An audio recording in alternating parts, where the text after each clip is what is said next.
Sounds like he's watching something funny. It's pretty good. There's funny moments.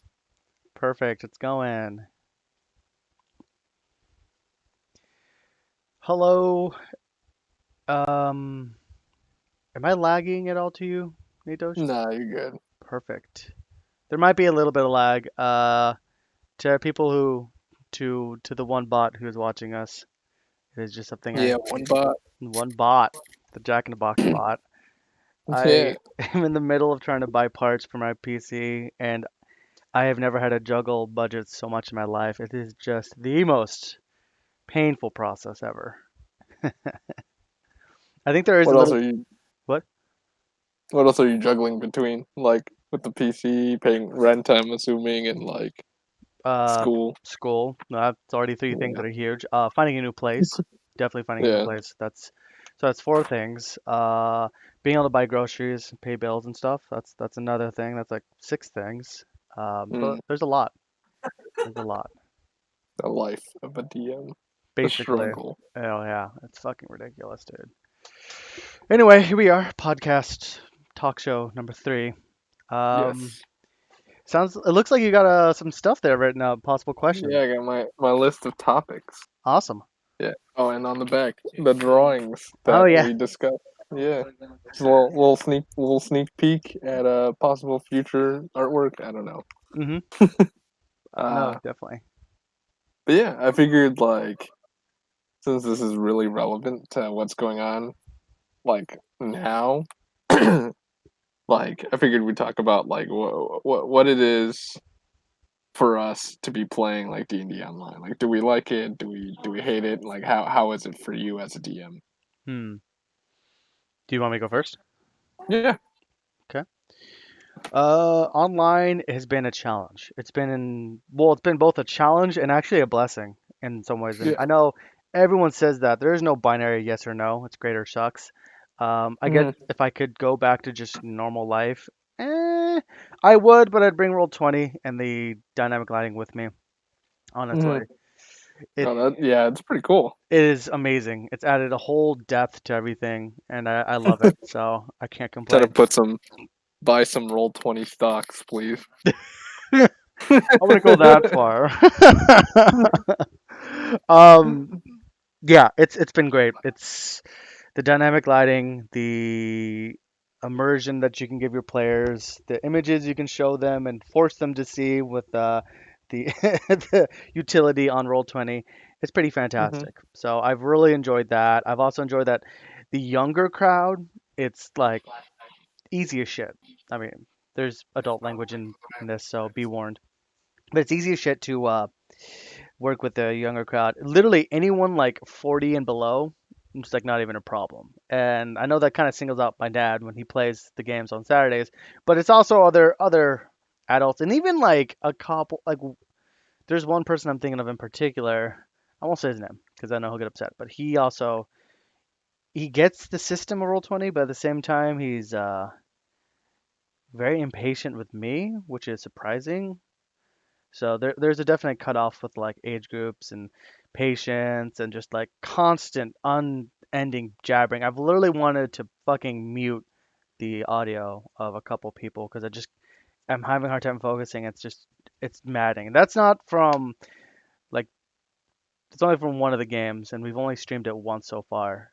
And It is pretty hard because now it's like everyone is speaking through one channel instead of like separate conversations going on maybe that are happening. yeah. So what about you, So I, man? I get it. Let's hear your process.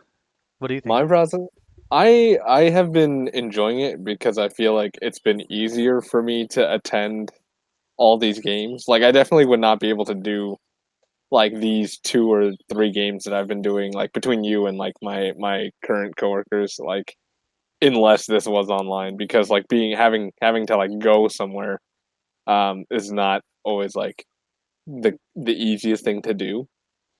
Hmm. And with balancing everything else that's going on, so it has been nice, but I do miss like being able to play with everyone like in the same room Hmm. and like like touching the physical pieces and the maps and seeing all that drawn out.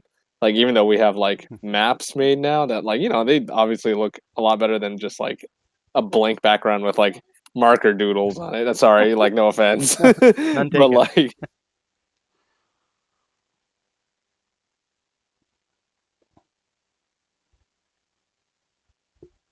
Your audio died. Your audio died. oh but There, it there you is nice to physically move those things instead. Uh so yeah, I don't know where did I cut out. Oh go. Right after you talked about doodles and markers, and then you said no offense. I said none taken. Then it just cut out after that. yeah. No, I mean it is nothing kind of beats like just being able to like move pieces ourselves and see it all in Mm. front of us. Hmm. Like it somehow gives us a better perspective. It's also easier to look at sometimes than like the Roll20 maps because you have to zoom in, zoom out, like scroll through it and move throughout the map. Hmm. And that's not like super difficult. It's definitely like doable.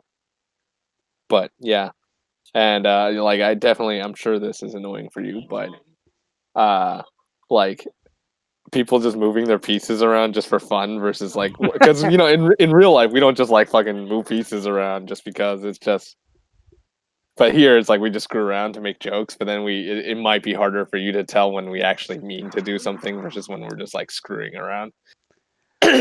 Yes, that has So been an there is issue. that because I feel like we have triggered a lot of uh like what's like we initiate like combat without meaning to because we're just like screwing around and we don't really like our sense of like distance is not like as strong when it's online versus when we play like in person. Like when we play in person, we inch our pieces up like one square at a time.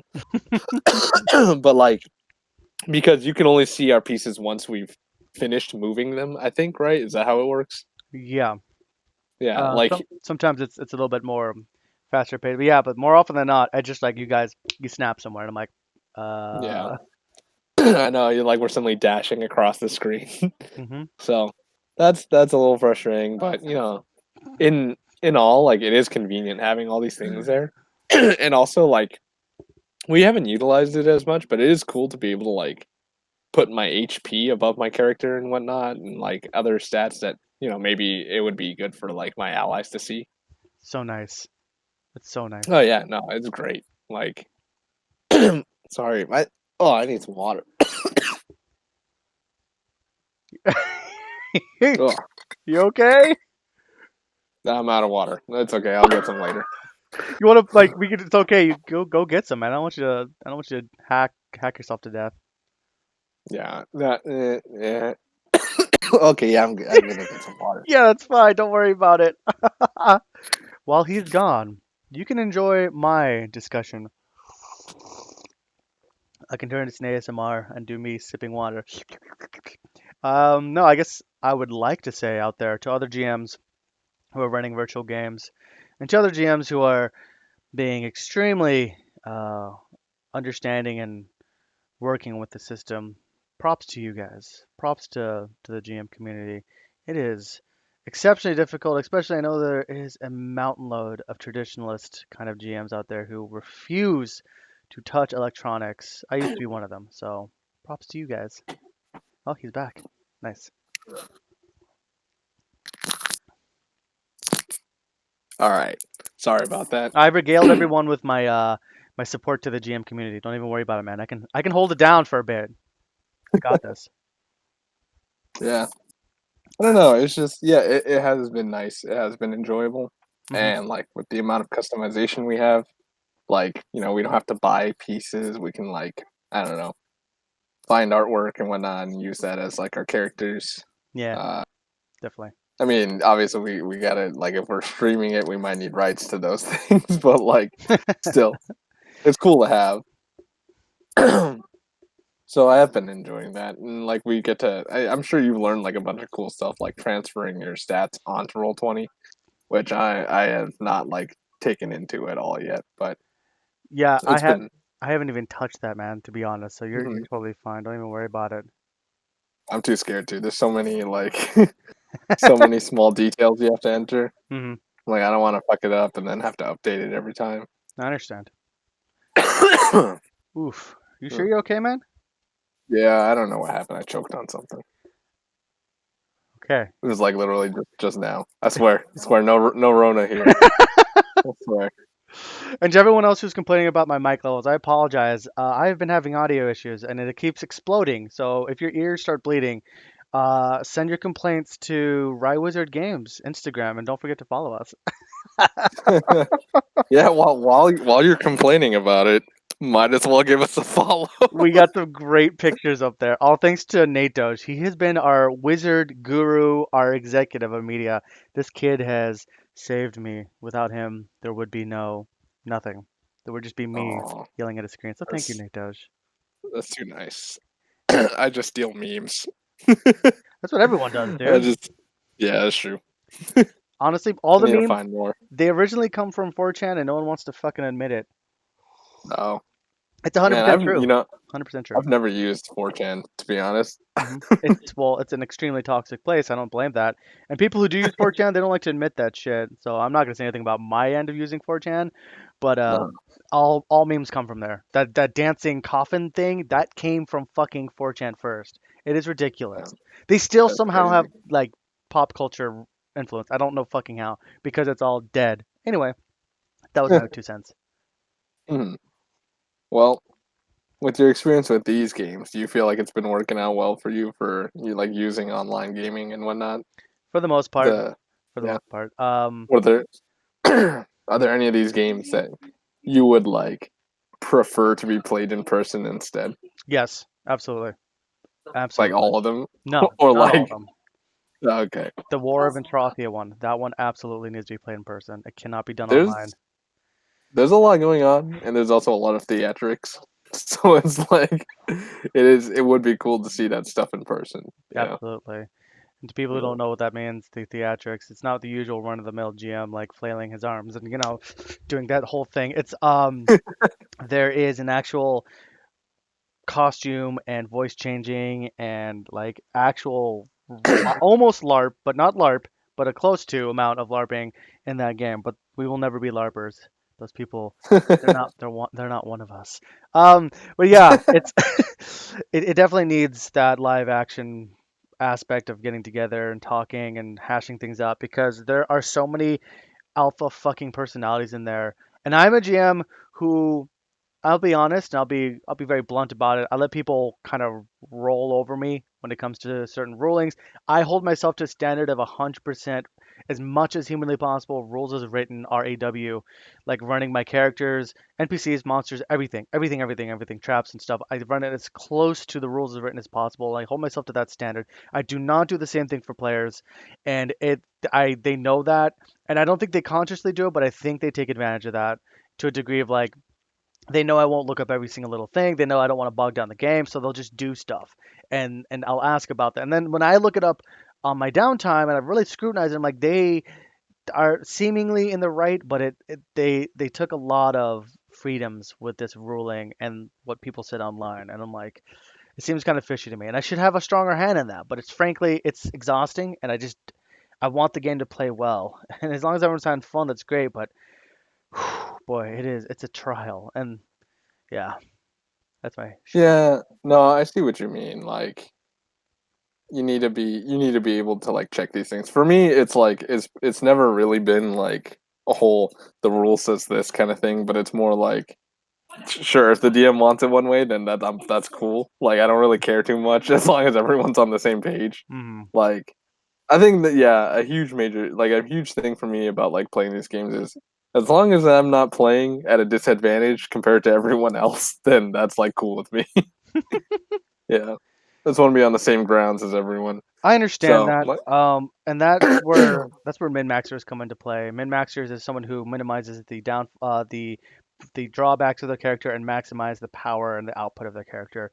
For those of you who don't know what min maxing is, and min maxing is synonymous with a power gamer, someone who just does everything in their power to make their game, their character is fucking overpowered, OP as humanly possible, disreg- irre- not irre- regardless of all the breaking of the game, breaking of the rules, breaking of everything. That's what a min maxer is. And so Yeah. Nito's like, I see where you're coming from, and like it makes sense. Like you're the kind of guy who wants to play a good character who has good story and makes good decisions and stuff. But there's some players who just want to absolutely bulldoze everything in the game, regardless of Yeah. RP and story and having fun. They don't give a shit. They just want to destroy everything, and that is you can take it Yeah. as you will. Yeah, I'm sure you have like players like that right now and whatnot, but no, it is tough, especially being another player in one of those games that is not doing that, because then it's just like I'm just left behind like so far, and like the gunslinger thing isn't. I wouldn't really even consider it min maxing. Like I'm too lazy to kind of like get into the nitty gritty detail. I just kind of want to play, and know the rules that I need to play. Um, but yeah, like just doing the gunslinger thing, it was just kind of like I would like to have some range, to have some versatility, and that's kind of like it. This is like the furthest I've strayed from playing a character that's like completely based on story, like Hmm. based on the character and what I feel they would do. But I feel like it's still nothing like extremely out there. Like I'm not looking up, I don't know, whatever caveats I can get to like work around things. Hmm. Um, but it has been fun. I've been liking playing like this. Um, and yeah, like with the rules, I don't know, like bringing it back to playing online, it is nice to have like my computer already out so I can look up whatever I need to at any given moment, like super quick. And I don't know if you've been able to do this yet because like you have your computer out already. It's like if someone, a player like questions you, you're able to like just look it up right away. I don't know. Have you Uh, had to do that? oh yeah, all the time, man, all the time. Like literally every single session, even with like the RPG, the NPC game. I mean, it's not like there's extraneous rulings and things that are like super convoluted, but it's like even the most mundane of games or the most rules like light games, I always look stuff up just to make sure we have some sort of format. I'm always Yeah, juggling between like I don't want to be too heavy-handed about the rules, but at the same time I want to make sure and enforce that rules are followed because otherwise what will turn into is like this chaos where it's just constant I did, he should, she said, he said, we did, this happened, these did, but then it would just turn into like a conference. It wouldn't be a game anymore. yeah, So that's true. yeah. No, I feel like yeah, there is still somewhat structure like regarding our like what temptuous taverns Temptress game. Taverns, the Tempting Tavern. Yeah, Yeah. tempting taverns. Like I feel like despite we're basically just doing whatever ridiculous shit we want, Hmm. I feel like because it's kind of low stakes, it like doesn't really matter too much to me whether like my stats are just stupid or awful. But I'm liking that you're giving us the liberty to like alter the stats a little bit to like say something else. Like what did I say? Like heal turns into like heal heartbreak or something like that. And then I wanted to change like bluff to lying to myself. Like just something ridiculously out there. I don't know. I don't know if you want to allow that, but yeah, I feel like it just kind of makes it more silly. See, that's the thing with GMing. Sorry, I'm eating M&Ms. Yeah, I no, can't help it. no My worries. they're my comfort food. There is a definite balancing act between, and it's not just two things. People always expect a binary, like, well, first you need to be like rules as written versus rules as intended. Yeah, there's that balancing act. But there's like if I had like 20 arms, I could then do that whole. But there is the rule of cool, the rules as written, rules as intended, pacing of the game, combat of the game, story of the game, roleplay of the game, and then like player cohesion, house rules, and there's probably a few others. And all that stuff you're trying to basically, it's like this web in your head and it's all woven together and you're trying to make it like function as best you can. I think the biggest one that comes up for me um, would be the rule of cool versus rules as written versus rules as intended. RAIRAW, so raw and RAI and rule of cool. The rule of cool is good old Matt Mercer brought that out in his How to GM segment, where if something seems super awesome, you try and make it happen or you let it happen. That has become like, oh, both the best thing ever in games and the worst thing ever. Because when you set that precedent for a game for players to like, I can say the most ridiculous fucking thing ever, and you know what? If I make a luck roll, it just probably will happen. And I've been trying to like, as you've noticed, Nate Doge, I've definitely pulled back on the luck rolls for the most part in the virtual game on virtual sphere, and I've been handing out hero points very. Oh, we're going on a trip. Oh, Yeah, I'm just moving, whoa. so it's like we're not like bothering them too much while they're Oh, watching. okay. Sorry about that. Yeah, no worries. I don't know if like their noise is interfering either, so I'm just in the living room now. Cool. Anyway, keep going. Is your house painted in is it internal and painted green? It's green on the living room and then blue in the room. Wow, that is very colorful. It's weird. It's cool. It's it's nice though. It is what it is. Okay, fair enough. Yeah. That's actually it. The rule of cool has both been like some of the most amazing, most fantastic gaming I've ever done. Like what comes to mind other than your guys' games, like we've had some pretty amazing things happen in your games.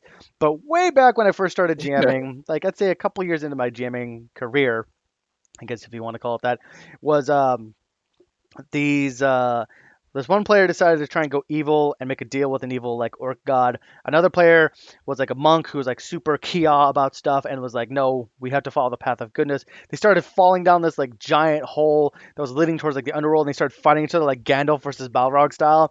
And it was like really like Uh-huh. there are no rules for that. There's like some kind of vague rulings. This was during 3.5 days. I've played D&D. I've played Advanced D&D with Thaco. I played 3.5. I played 3.0 when it was broken as shit. I even played a little bit of 4.0, but we don't talk about that. And then, of Hmm. course, Pathfinder and Call of Cthulhu. So I've had my whole life immersed in games and systems and stuff. And there's been situations like that where, like, what the fuck do I do? What do I even like? What skill do I roll? How do they balance themselves? How do they right themselves while they're falling and punching each other and losing health and concentrating? And it's insane. And you're trying to go as like a mile a minute, you know? Uh-huh. So, No, I get what you mean. so that's rule of There's cool. some stuff. No, I like that a lot because it definitely, especially with the game that will be happening tomorrow, by the way, at 8 p.m. Uh, like, come on and watch. Um, with that game, like there has been stuff that we've been doing that's just like I don't know, like absurd. Just like me ripping a sword out of the wall with my toes, Yep. and like, and like I don't know, peeing in cups and whatnot and handing them over. I don't know. I mean, that stuff is normal, but there's like some things like allowing our legs and like allowing Nolan's neck to stretch that far just because, like, it's just natural reach. Like that stuff. That stuff's been hilarious. Oh, the The boy has. craziest part is the craziest part is neither of us still know how long his neck and my legs get to be. It's a mystery. It is a It's a mystery. mystery still. So theoretically, if he wanted to, because they were using it to like climb onto the roof, it could get pretty long. God. Oh my God. Yeah, So there you go. Perfect example right there. yeah, there's a lot of times, but I feel like combat is when the like rules in details matters the most because it's like when people like need to it's when a lot of calculation is done, and that's like when it's you need the words to be as precise as possible. Absolutely. And I think just for this stuff, it's just like yeah, rules. You know, it's kind of ridiculous that we have characters like this, but at the same time, it doesn't really hurt Mhm. anyone to have these things. You know, to allow us to weirdly stretch our bodies. Like Oh yeah, you can set up a system to where it makes sense, and you can set up certain things where like you can justify it. But yeah, there will come a time as a GM for all the new GMs out there where you will have to straight up like, oh God, this guy. There's like 20 million people on YouTube talking. Well, there was a huge. It was like a wave. There was a huge wave. Puffin Forest started it. That guy started it. Where oh yeah. yeah, that guy. And where all these jams would go on, or maybe Matt Mercer started it. I'm not sure exactly. Like it all maybe kind of started in the same like a zeitgeist thing, where everyone was like giving out advice. Every GM had an opinion. Every GM had advice, and all of them kept saying, "Say yes," or say yes and yes and," like this whole improv thing, and that was great. And I Hmm. agree there you definitely need to be accepting. And I mean that was nothing new to me. I have been the most like accepting the most open GM ever because I've played plenty of games where it has just been a nonstop no fest. But there are times when you need to know when to say no because it's fucking doesn't make any Yeah, goddamn sense. And I think GMs need to be told that, players need to know that, even though they decide to forget these things in the middle of combat. Sometimes, no, man, like that doesn't make any goddamn sense no matter how much you try, how many luck rolls you roll, how many hero points you have. It just doesn't make any feasible fucking sense, frankly. yeah. So I'll be the bad guy in that and just say, you need to know when to say no, man. Yeah, I mean, in my mind, like it's always like why argue with the DM? Like they're running the game, and if it's not like how they decided, because like why argue with that? But it's also I forget that there's so many different kinds of players out there, like that absolutely want like this possible thing to happen. Like a lot of rule lawyers and whatnot, and then it's just like I don't know. It's some people find it fun, but I feel like that's not me. Some But yeah, I people, forget there. I'm sorry. Yeah, no, I mean I forget those people are out there though. Hmm. Some people thrive on being rules lawyers, like thrive. Hmm. Like they think the fight of arguing and and combativeness and just being kind of like a villain. Because I've been using other words too much. I'm getting sick of hearing myself saying antagonistic, but it really is Hmm. antagonistic. Um, some people they think that is what a good game is. If you're not fighting and if you're not arguing for roles, I have literally been in a game. I'm not even kidding, where we were in a single fucking room. Forgive my language for 2 fucking hours arguing about some fucking rules. And this was at a convention. This was at Conquest back when Pacific Con in good old California was once known as Conquest.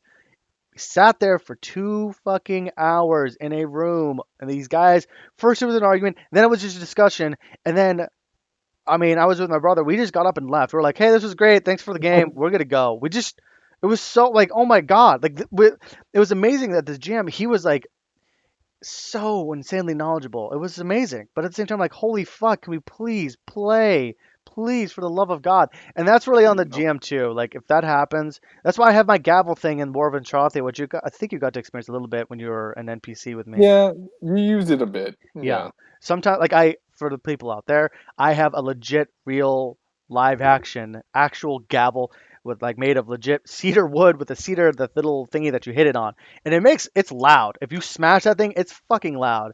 And I got that because honestly, with that one game, there's so many, like I said, so many alpha gamers. Then they butt heads. Sometimes I have to smash the hammer down literally and be like, stop.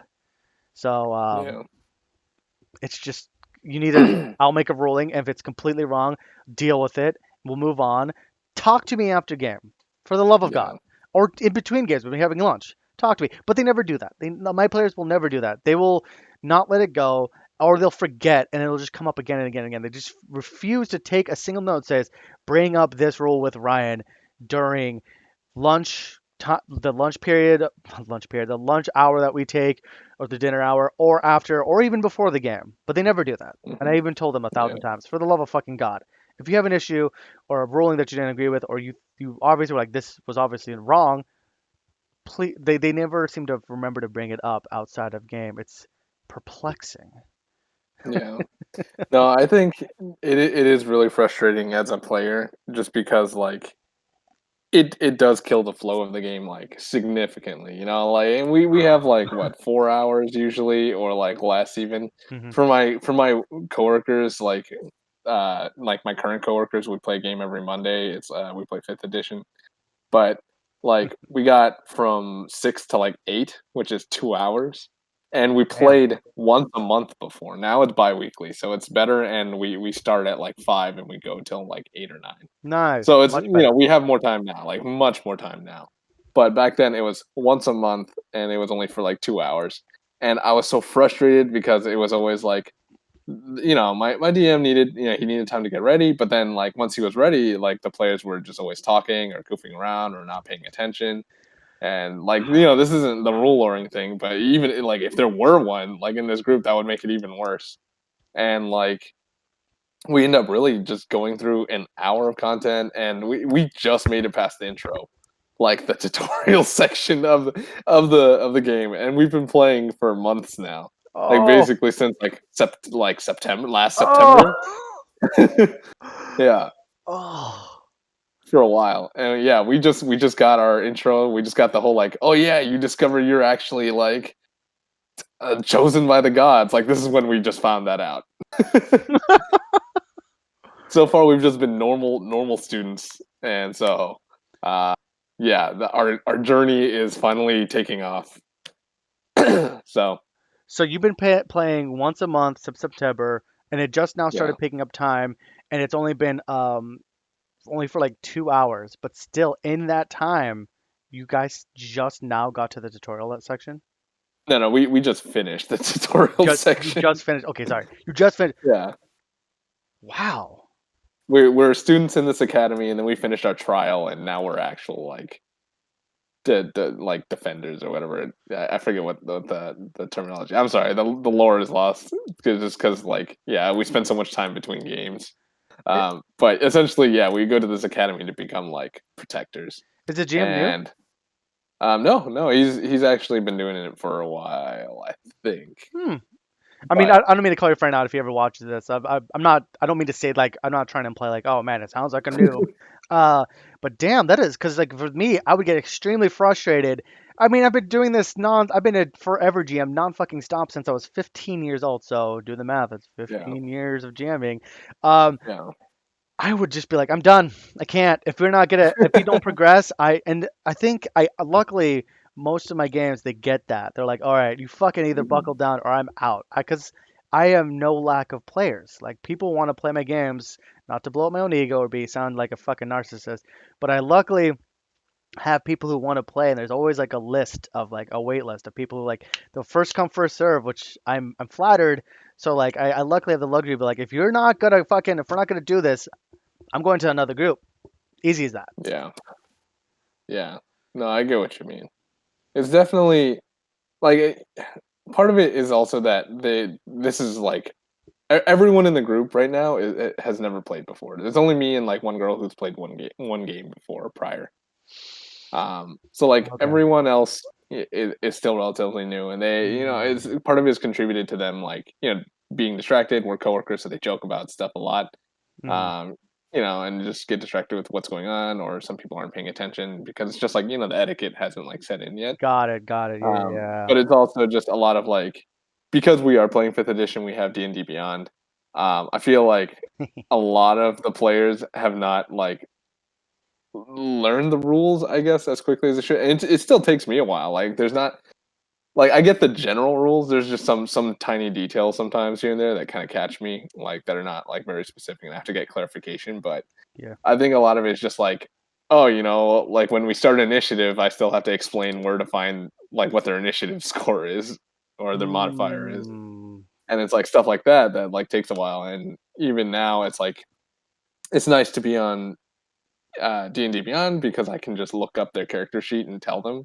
mhm. But yeah, it is like something where it's like you guys should know like where to look for this stuff by now. We've been playing for months, um, and so that stuff's just kind of like tougher to deal with. I'm sorry, guys, if you ever watch this, also, I'm sorry, guys. It's just we got it just helps to learn this stuff and like talking to Diana and whatnot about like her playing with her coworkers and friends. She sees like us play Pathfinder, and it kind of intimidates her to look at like my character sheet, and I understand that because like when I played with you guys was the first time I ever had to make a character sheet. Like I've only ever used D&D Beyond before that. It was like you just plug it in and it does everything for you. Yep. But like making the character sheet kind of makes you really realize like what the rules are and how they're applied to your scores and whatnot, and you really have to figure out like you have to work for your extra like skills in game. Like basically, if you want to be strong in game, you got to know the rules, and that's kind of like the good thing about Pathfinder. And I feel like a lot of people who are new to like tabletop RPGs should play like at least one campaign of Pathfinder in that sense. I don't know. I'm sure there's like stuff online to like build character sheets, but like just D&D Beyond is way too accessible and like it's too easy to use. So like yeah, I definitely recommend building a character on a piece of paper, and that'll teach a lot, honestly. I love that. I think that's actually great advice. I don't think I've actually heard that advice before. No one ever has really mentioned that. When people say, how do I want to learn? Like, you want to learn RPGs? Like, you find a just a pre-canned adventure, and even if the GMs do, he just reads up on it, and you just go and you just do it. Because yeah, my advice usually would have been like, just run as many games as you possibly can with the time that you have allotted to you. And I was sound like Gandalf right there, but I mean it's true. Like Mhm. when I have the opportunity to run like 5 games at a time, I will jump at the opportunity. Yes, burnout is real, so definitely take time off and Hmm. take mental breaks. But what you said there with like a character sheet, damn. I mean, that's a good advice right there. I don't think anyone's mentioned that. Building a Yeah. character from the ground up and then realizing all the foibles and the faults in that character as you run it through any kind of game, it is the best teacher because I was gonna say as you were talking, honestly, all the monsters, the NPCs, the spells, the traps, all the things that throw at players, the biggest hindrance to players for the most part, sometimes I'll build some really mean characters or dungeons, but not Hmm. often. It's themselves. They'll forget things. They'll forget Yeah. things and they'll die, or they'll take all these minuses, and that's the biggest teacher. Like when people are like, "Damn, I realized I could have done all these things." Like you've said that, I've said that when I built characters. I'm like, "Oh shit, I kept forgetting," because I like building knights who are really heroic. I don't min max at all. I build for RP and I make sure I have utility. That's it. Like I Yeah. love to play. I love to characterize in certain ways. If it's a nervous dude or if he's crazy, I played the Ice King from Adventure Time one time. Had a Oh yeah, blast. that's great. So honestly, that's great advice, man. Yeah, yeah, no, I definitely because what I've seen a lot with a lot of people like using D&D Beyond, and that's not to say that D&D Beyond is like bad by any means. It's an amazing like software. Like it makes things so much easier. It's just like it's something where it's like this weird thing where you start on something harder and it makes using something easier like better rather than starting on something like easier, but you don't really learn how to do it. It's like learning to park a car without a rear view camera, Hmm. like being able to parallel park without self parking, and then like you have self parking because it's convenient, but you also know how to like self park Huh? if you need to. Like, Good and there's analogy. like some situation where like you can't do that because yeah, a lot of players will tend to be like, oh, like can I do this? And I was like, I get where that comes from because I've done the same thing, but it's also like when you build the character, you start to realize like you see the rules, and then you realize there's a lot of rules, and there's actually like they're there, they're just there for you to like read, you know, Hmm. like until you do that, like you kind of just are like, well, I don't really know what I'm looking at or what I can or can't do, um, but like you start building characters and then one thing leads to another. It's like, oh, these are what the actions are, like these are what I can fit into these actions. I can like hold this many, I don't know, I can wear these items, blah blah blah, this item restrains my movements, I can wear this and whatnot. But like seeing like all the characters explained abilities like helps you understand like why your maybe attack modifier is like what it is, and Hmm. that's like one thing that's helped me a lot. Like when I did move on to when I did play fifth edition with my coworkers, was like, oh yeah, I got a +7, but where does that come from, right? I have a proficiency, I have my dexterity. That's only 5, so where's the other two? Hmm. Um, I actually have no idea where the other two comes from right off the top of my head. I forget. I always have to look it up. Once I start playing, I always forget. Like when I start playing, I think it's like my level. No, it can't be my level. I forget what it is. Um. Oh damn! I gotta look it up. Favorite class? Fuck. Is that one? No, it's not it. No, Anyway, I don't know D&D next. I've never played it or yeah. Beyond or whatever. It. I'll look into it later. But I know there's like some other thing I had to. And this is what I mean. Like you're just like, oh yeah, I get a +7.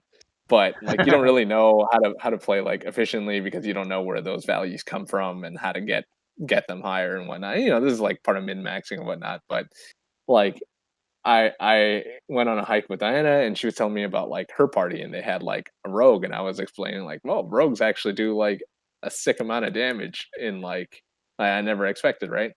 But then she was telling me their party had a rogue and he was like going into combat, then exiting combat to stealth and coming back into combat. And I was like, I don't think that's how rogues work efficiently in combat, right? Because then you're just missing around Yeah. to exit combat and then to enter combat. It doesn't seem right. And she's like, yeah, well, I mean, he went to stealth because that's what rogues do, right? They stealth and then they do more damage. And I was like, hold on, I need to look this up because I know that Pathfinder tends to be more rough than like fifth edition in terms of like how the characters play and rules and whatnot. Hmm. And so like I know with like a rogue, right, you can use sneak attack as long as you're flanking. But I looked it up in fifth edition and I was like, oh shit, rogues don't need to be flanking to sneak attack. They only have to have like another ally within 5 feet. That is woo. Or not an Wow. ally, like a yeah, just an opponent of your opponent. Okay. Like yeah, so someone attacking them, someone that's threatening them. It doesn't have to be your ally. And they And I don't. was like, that's insane. And you know what also I found out? It doesn't have to be like a melee attack. You can use range attacks too for sneak attacks. And as long as someone is threatening that person, you'll get the sneak Yeah, attack every. within 5 feet. That is You so broken. Oh my yeah, god. and it's like yeah, as long you know if you have advantage, you get sneak attack, or if someone's threatening them, What's you that? get sneak attack. Oh, apparently that might be how it works in second edition because Kingmaker, the Pathfinder game that's come out, goes off of second edition rules, which one day we will run, and I will run it for you guys because it Oh, seems cool. interesting. But apparently that's really broken. Because people are like, well, that's the same in Pathfinder. Like, there is a very specific difference. In Pathfinder, you can snipe people and get a sneak attack. Yes, that is true. But then you have to re-stealth. Bam, you take a -20, and people can try and pick you out, and then you might not get your sneak attack next round. So, Yeah, but if you just have a person who's just combating while you're plinking them, jeez, I guess I get it. yeah. But at the same time, then like, damn, that is gonna turn a rogue into a damage dealer. Yeah, because in Pathfinder, like, what would have to be the condition that you meet to attack them with a ranged sneak attack? Like, you had to like if you surprise them or something like that, or it's like a Surprise round. They're deny their uh dexterity. However, the hell you like? There are some things like anchoring. I think there's like yeah. certain arrows and stuff. Oh, Is I because it's. also found I'm sorry, what? I also found that you have to be within like 30 feet of the enemy. That's For like path. in Pathfinder, yeah, Yeah. to use it with a range attack. See, like that's true, but on the most part, I just ignore that because I know Oh, every effing player. Not, I don't ignore it. Like I would enforce that, but every effing player that plays a rogue, except I mean, except maybe you, if you don't know about it, they know there's a rogue talent that basically gives you a sneak attack at ranged at any range. So oh wow. there's yeah, I mean, Oh, there's rogue talents, and then there's ninja like tricks or whatever. So there's mhm. yeah, being a ninja, it would behoove you to be a ninja because like ninjas get hella shit. Anyway. So as long as they're deny their dexterity, or if there's a surprise round, or if you went first in the initiative order, or if you shoot them and then you successfully stealth afterwards, and I fail my perception, and I will let you know, or the next time you shoot them, um, you'll find out basically. I said, oh, can I roll sneak? I'm like, Uh, no. And I know some GMs do that differently. Some GMs will be like, oh yeah, he sees you, and some GMs like. They'll make you make a roll to see if they see you. I make a wisdom check and like, does he notice me or something like that. mm, Me, like sniping. yeah, sniping basically. Me, I like to Mm, say like my dad, he's been very notorious about this. He'll be like, oh, okay, like I already stealth with a minus whatever, but then I got the plus this because of this invisibility ring. Like, so Ryan, you know they have to beat that. I'm like, I know. And if you do, I will let you know. But I'm gonna let you know in character. So basically he'll shoot, snipe, roll a d20 -20, gets the bonuses because of invisibility. Next time around, he'll shoot, and I'll be like, okay, you don't get your sneak attack. He's like, oh, mm. he knows me, huh? And I'm like, he seems to not be surprised that someone just shot him in the side from that direction. That's how I'll explain it, basically. That's my way Yeah, of doing it. I'm not sure if that's legal or not. I don't know, but I that's how mean I've it's done it. fine. Yeah, it seems I right. don't really care that much. I mean, I did notice that because like I would say like I'm stealthing, and then you're like okay, and then I was like, all right, I guess I'm good, and then and then I keep going. But I mean that makes sense. That's perfectly fair. So you don't have to like exit combat and then come back into combat or whatever. You could just like try to roll for stealth and Yeah, see if they perceive you. that's how it Okay, works that's in cool. Pathfinder. I don't know. Wait, are they playing Pathfinder? No, they're playing fifth edition. Yeah, see, I don't know. I don't know if you have to So, exit combat on fifth edition. I know in Pathfinder, you never have to exit combat. If you did, oh no, that doesn't make sense. Yeah, that makes no sense to yeah. me. In fifth edition, you straight up you like yeah you again because if an ally is attacking them already, Hmm. then like you just get sneak attack. It doesn't matter what range you're at. It gets applied. Good And God. I got okay. So my DM, we got like binded to some gods or something, and they gave us like some boons. Uh, and like I'm a fighter class, and I do range, so I'm archery. Hmm.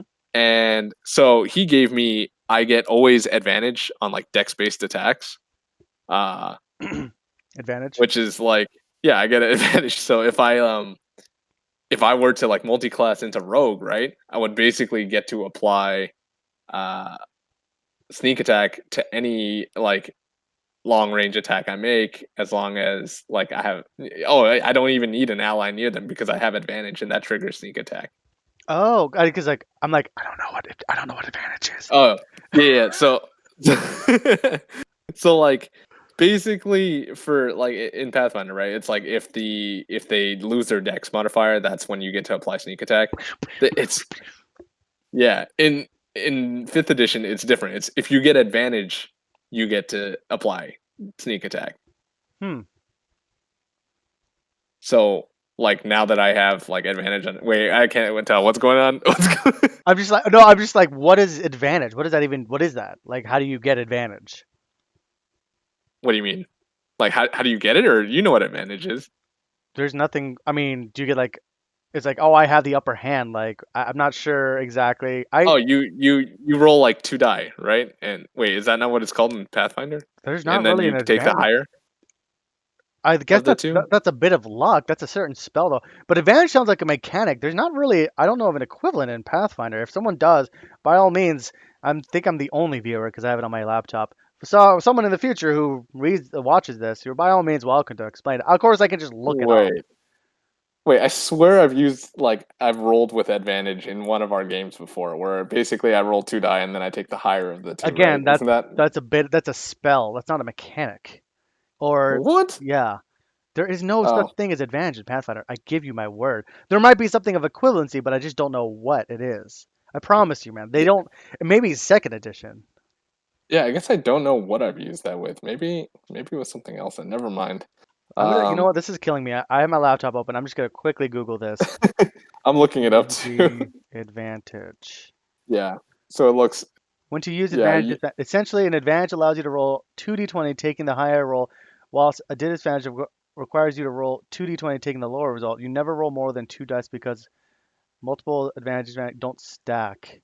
That doesn't tell me what triggers it. How does it come about? I think it's just like however such way like a spell or It like is up to the DM to decide if you get advantage on a roll. Oh, this is purely a D. This is a DM thing. Interesting. yeah. Okay, see, my version of advantage would be you get a +2 or you get a +2 because of something you did was amazing, or I had literally, Oh. I mean, there was no mechanic. There's a built-in mechanic. Okay, fine, great D&D next. Well, good for you. um, I have straight up given players just the win. I didn't even have them roll. I had one player, he went into a, not even kidding, I was about 5 to 10 minutes straight. So if you think about it, it's a long time of Yeah. like this bardic monologue speech about this great group. He was basically building his group up and describing their heroics up until that point, and it was the most amazing thing I've ever heard ever. This guy's name is Darren. I call him Dowron, son of Gowron. He is amazing. He gave this long ass speech and he didn't even skip a beat. This guy, it's like he wrote this like 10-minute speech somehow beforehand, but I didn't see any papers in his hand, and he just went into it. And I was just sitting there in complete awe, like staring at him, and everyone else was quiet. And we were just listening to this. And I just turned the music up, and I'm like, "All right, you get like 100% discount on all drinks, all food, everything. You're told all the information you want." I basically gave him the win for that night of everything. Like at that tavern, he did. It was the most amazing thing ever. So I guess that was Yeah, me man. giving him advantage. Sometimes the RP is just that good. It was. I was just fucking floored. I just couldn't believe what I was hearing. I'm like, Uh, where did that come from? And he's like, it came from me. And I'm like, oh my god. So yeah, don't ever say RP doesn't matter. And GMs are getting better about that. But yeah, advantage, interesting. So I guess the oh DM, God. if he's like, oh, what happened? Am I being loud? No, no, no, no. I just like thinking about like advantages, uses, and whatnot, and like how applicable it's been in the past. And God, I'm so bad at RP sometimes. Like, and like, yeah, whenever you're like, how do you like RP this diplomacy role? And I was like, oh God, I don't, I'm not smooth at all. Like when I had to like hit on the store lady or whatever, I'm like, I don't even know what to say, man. I can't do this in real life. That's the best part though. Like I'm not trying to force it, and I know this is a big thing, like trying to get players out of their shell. But if you're awkward, that's okay. If you role play awkwardly well, don't even sweat it, man. Lean into it. Mm, You'll find your voice. I think for you as a GM, I see all. This is a trade secret of all GMs out there, and I'm giving it away. I'm like the masked magician, ruining all our secrets. We see everything. Literally, we're the moms of the games. We fucking see everything. Do not think you're being sneaky. If you think you are, I promise you, we notice. We see everything. With you, Nate Doge, I think the problem, not the problem. I think what it is you have a great idea and then you always have trouble executing, like Belai Baves or Hatham. You have all these characters with these silly names, or like Suk Lightwalker or whatever. Like you switch up names and you try to and you try to be these silly characters, and then you start like when it comes down to you're like, you have like one good idea, but then you're not trying to run with it. I'd say from in the future, I'd just say fuck it, just go with it. Have that good idea, and then go in some random direction. Don't constrain yourself to like, okay, Belai Bobbins is basically Eli, but in the fantasy world. Don't feel constrained like you have to keep playing him. If you want to go in a random yeah, direction, maybe it's Eli if he finally decides to describe the park. It doesn't matter. Like, just go with whatever you feel. Don't feel like you're doing anything a disservice. Don't let yourself be hindered in that way. That's a big no, thing. No hindrances. Who gives a okay, shit? Yeah. Be role play into whatever character you've built, and if it goes in some crazy random ass direction, that is just the story pulling you in that direction. And that is the muse of writers everywhere, man. Don't even worry about it. uh-huh. Yeah. I'll just so you know, my character's name on the Thursday's game it changed again. Oh my god, of course it did. What is it now? I think it would be really funny if my character just like changed names every week. If it were No, any no, other no. game, I would be like, could you please stop? But no, like, because it's this game, by all means, man, just keep changing your name. Go for it. Oh, Fuck it's it. I think it's like Nimple now. Nimple? Yeah, like nipple, but No, I got it. Oh my god. Oh, wow. That's great. Can't yeah, wait. yep, with the Kermit voice, I guess. Yeah, That was perfect. That was really funny when you did that. Everyone was like, okay, "What the I'm fuck?" glad. That's Yeah. the one good impression I have, so that's like pretty much it. That's my I'm throwing my whole hand in now. Beautiful. Beautiful. I look forward to that, Yeah, man. yeah. But that sorry, the advantage thing. Yeah, it's crazy. He was just like, so now I get to roll like two d20s whenever I make an attack, and I choose the higher of the two. Interesting. Um, Yeah, I'm looking at it. Very interesting. Huh. and also that I get to apply sneak attack if I multi-class into rogue. So that's like crazy. Also, Damn. They really leave it up to the GM, and then there's examples of when to give them and when to not give them an advantage and disadvantage. Huh. oh yeah, it's insane. I feel so busted right now. Like my party is, I'm straight up killing everything, and My God. Well then. yeah, I my mean, rolls are so good in that game. I don't even know why. because you get two All my rolls. bad no, no. Even when I have like my normal attacks, all my all my roles that are bad in like our games are like good there. That's where all your good rolls are going. Because yeah, you roll a lot of low rolls in our games. I'm like, good God, Yeah. man. Like when we had the combat where we're just whiffing. I have now.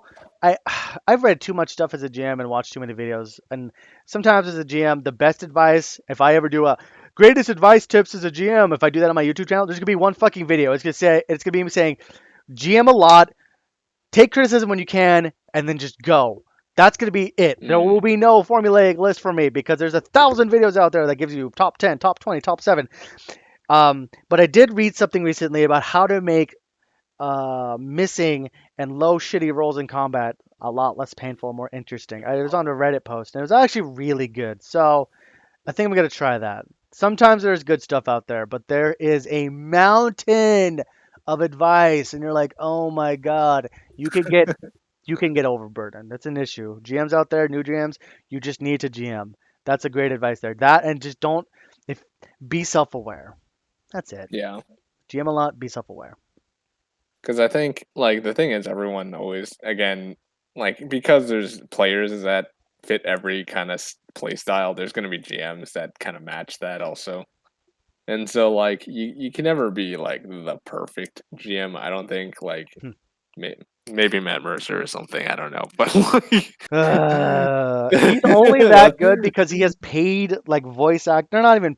I think they're paid. He has voice actors and professional actors, and improv actors, and he himself is a yeah. professional voice actor. And they have this huge studio. And they have all these supplies. Well, and I just watched a video about this, about the Mercer effect, and really, what's great about Oh, that is, did I die? Did my audio die? Oh, I've lost Nate Doge. Well, I guess I'll just tell all of you people listening while his face is frozen. Um, yeah, no, my CPS still going. Anyway, this is awkward. I'm just talking to myself now. The best. Oh God, I just lost my train of thought. Um, with the Mercer effect, that Matt Mercer, and all that crew, they are paid. They're in a beautiful studio, and they have all these supplies and all these things. They have Dwarven Forge, and Dwarven Forge is expensive as shit. But what most games, in fact, what almost all games, 99.99999% of all games, and Matt Mercer's like the thousandth of a thousandth percent of the not that game, but all those other games out there, they're all basically GMs who are running this at home, running this at game stores, and who have like no money, and it's all awkward experiences. Help! And Nate Dosh is back. Hello.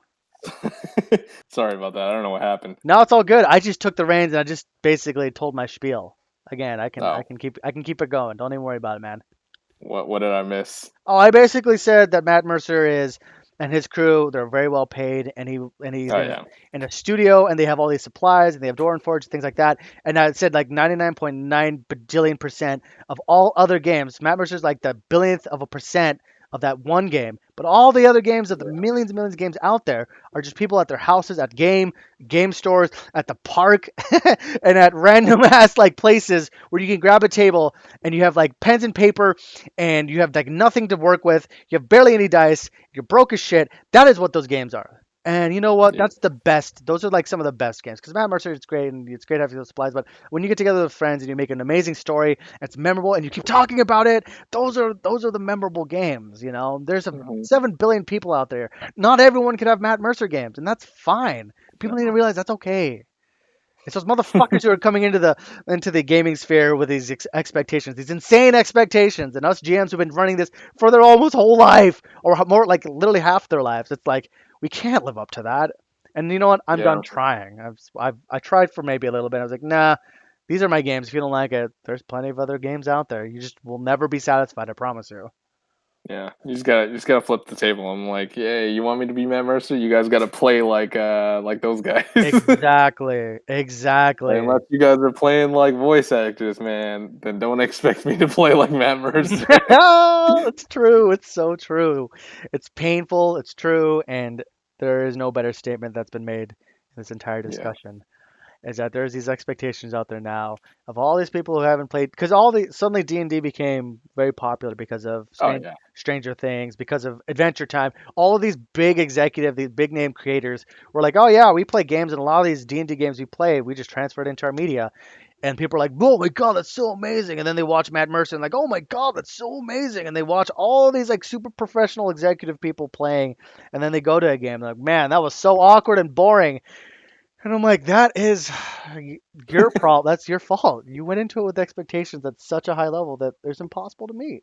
It's impossible to meet." Yeah, Yeah. yeah. It is hard to do that because a lot of this stuff is obviously like glamorized Oh and like yeah. there's so much production value put into them. Oh my god, so Uh, much. yeah, sometimes it's like because my first like experience, what like, the thing that kind of got me really excited about playing the first time was when I watched. Do you ever watch Community? I watched the D&D episode, if that's what you're talking about. Yeah, Hmm. yeah, that episode, like that kind of was like, oh shit, now I want to try it. It looks like really fun. Um, Even though it's like kind of loose. I don't really, I don't pay too much attention. It's more about the story and whatnot. But Mm. um, just seeing that got me hooked. I'm sad that episode is removed now, but it is what it is. Blackface happens. Oh, Yeah, yeah, God, I must have missed that part. Or it's been so long, I barely, I watched it once, and I was like, yeah, that's a pretty good rendition. But then I never kept rewatching or anything like that. What oh happened is yeah, I followed that episode, and I followed the writer Dan Harmon, and I was like, interesting. And then I watched him play Dungeons and Dragons with his friend, and there was this thing called Harmontown, and someone was like, you should watch this because oh this yeah, is amazing. And I did watch it, and yeah, like it's interesting when players decide to make a not advantageous move, but they do it because it's what their character, not what their character would do. I hate that. It's just because like it makes sense, I guess. Like his character is a coward, so he just like, I'm gonna run away because my character's a coward, so I'm running. Okay, goodbye. And he just bolts, and like all yeah. the reaction from that, and like I was watching this video, I'm like, interesting, very interesting. So I know players have been doing I this forever, but like he took it in an interesting direction because most players like they just do shitty before this renaissance of D&D, players would do shitty things and just say that's what my player does because that's what my player does. oh I'm yeah. just playing my player. And it was just an excuse to be an asshole. But it seems now like Mm. hopefully it seems like it's tilting more towards Mo. My character is decides to, sacrifice this awesome NPC or himself because that's what my player would do. Oh, is there someone out there? Oh yeah, yeah. I'm gonna move back into the room now. Sorry, keep going. No, it's okay. I get to see your green room again. Yeah, Blue. oh, blue room. Ah, shit. Color coordinated. I love it. Back. Hey. Comfy. Okay, yeah. So, yeah, that was it's because my character it's what my player would do or it's what my character would do. Hmm. That is a whole other podcast video. We'll save that for another. That is because this could go on for another fucking hour from that subject. Yeah. I'm so No, ardently, yeah.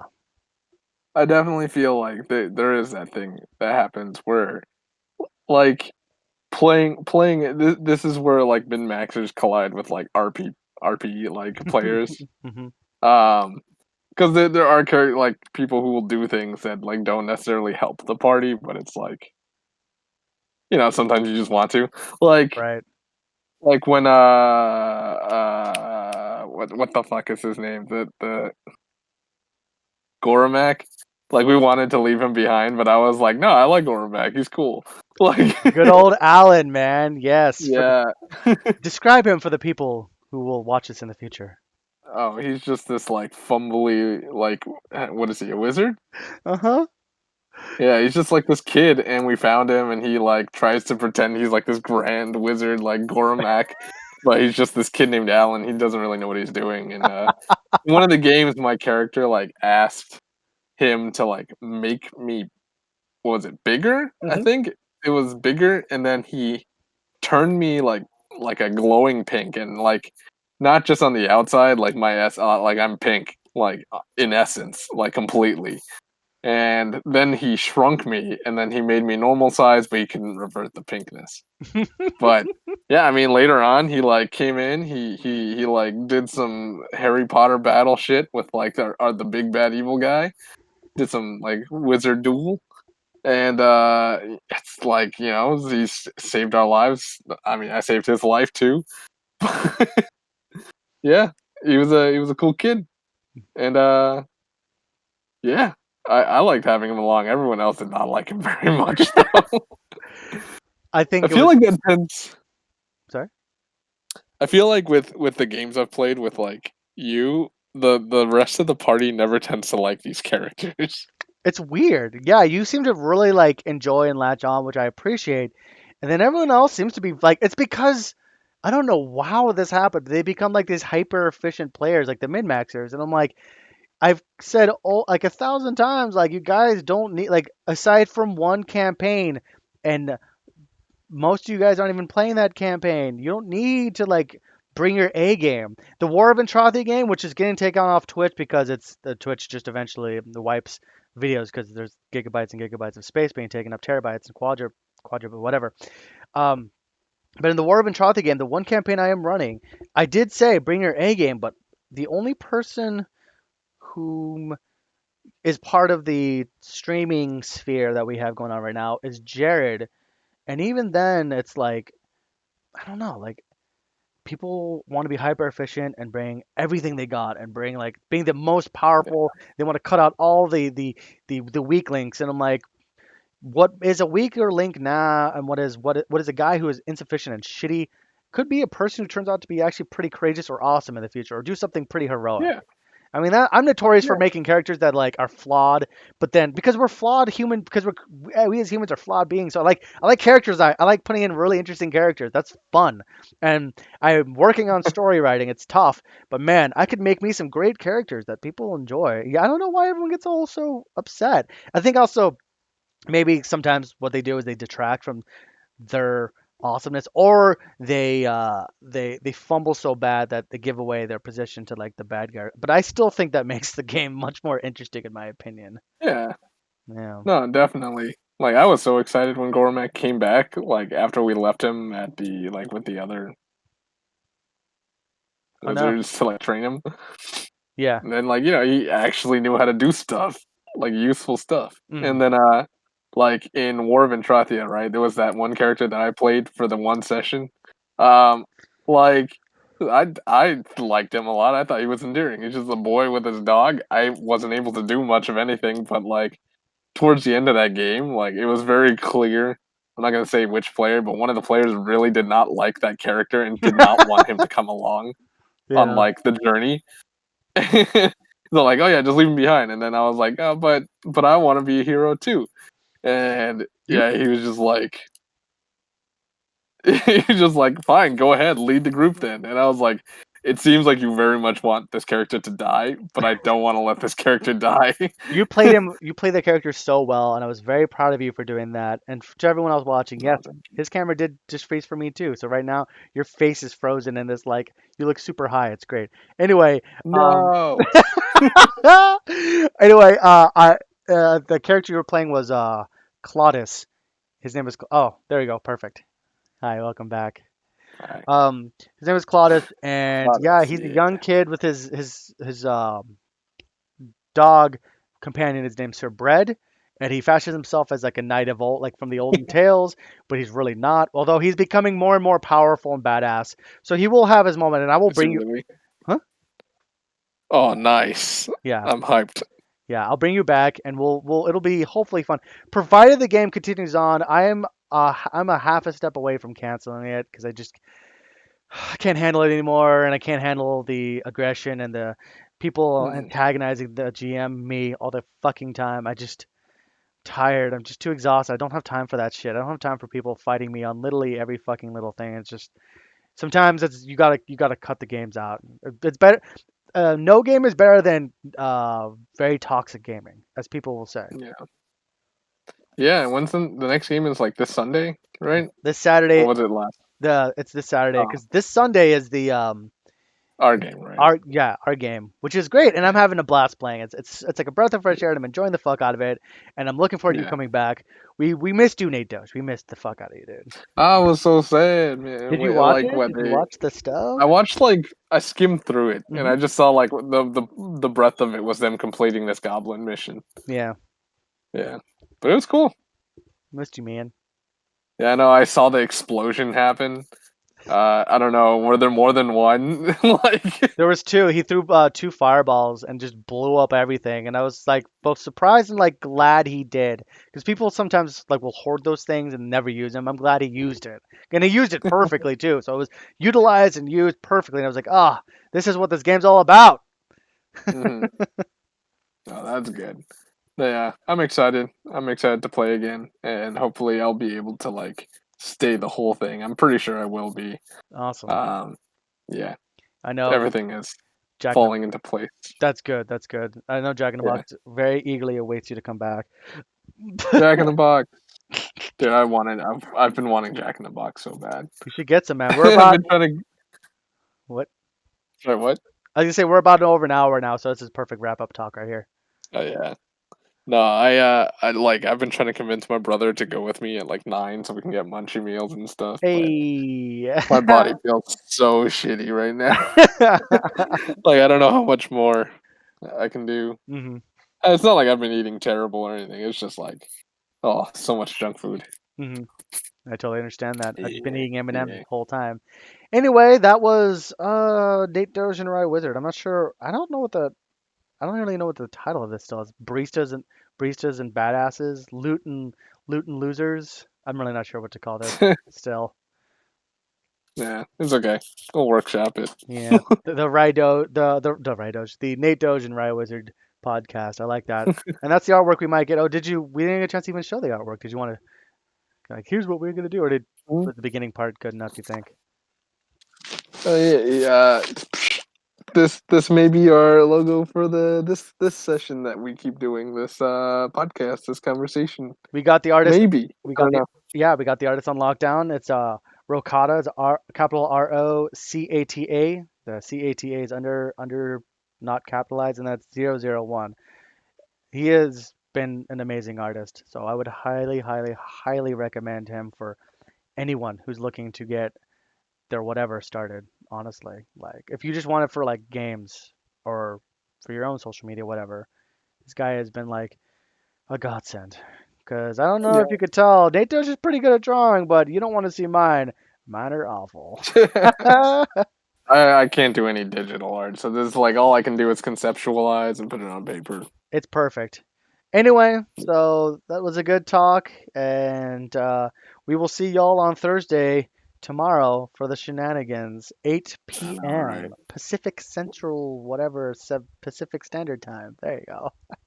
We are in for some shit. It's going to be ridiculous. It's going to be an hour of complete shenanigans, but I hope y'all enjoyed listening to our calm, soothing voices.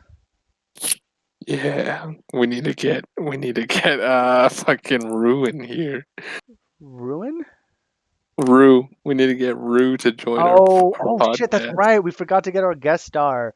Who do you think I the first one should dance. be? I think Jared is actually a really solid first person to Let's talk do with. it. Yeah, next time He let's get Jaren in here. he's very like he's funny, but he also like has things he really cares about talking about with D&D. Oh yeah. Like he feels like a good middle, like he knows how to play, but he's also there for the fun of it. Oh, absolutely. He's a great Uh, player. I've enjoyed the hell out of him.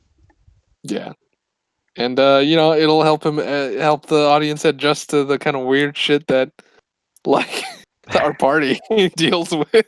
Absolutely. I feel like the levels of like the like the ridiculousness goes up from like me. So like I'm like I say weird shit sometimes, but like for the most part I'm pretty awkward and tame. And then it's Jared and then like Brian. And Brian is just like the most absurd sometimes. That's absolutely true. Yeah. All right, I think we're So gonna. I'm excited. Yeah, I'm excited too. So I hope y'all are there, and then I'll see you guys, more of y'all, jacking about the one bot. We live for you, man. I'll see that on Saturday. And the music will be different because I don't want to get copyright strike anymore. The Saturday game will either last 10 minutes, an hour, or 4 or 5 hours. We'll see. And then Sunday will be our Nice. regular. That is the consistent game that we've been playing and I've been enjoying. So see you definitely Sunday. That'll be a Yeah. blast. I know. I'm excited to hear about the tales of what just happened, I guess. There will definitely be a recap. So enjoy. Mhm. Woo. And there you go.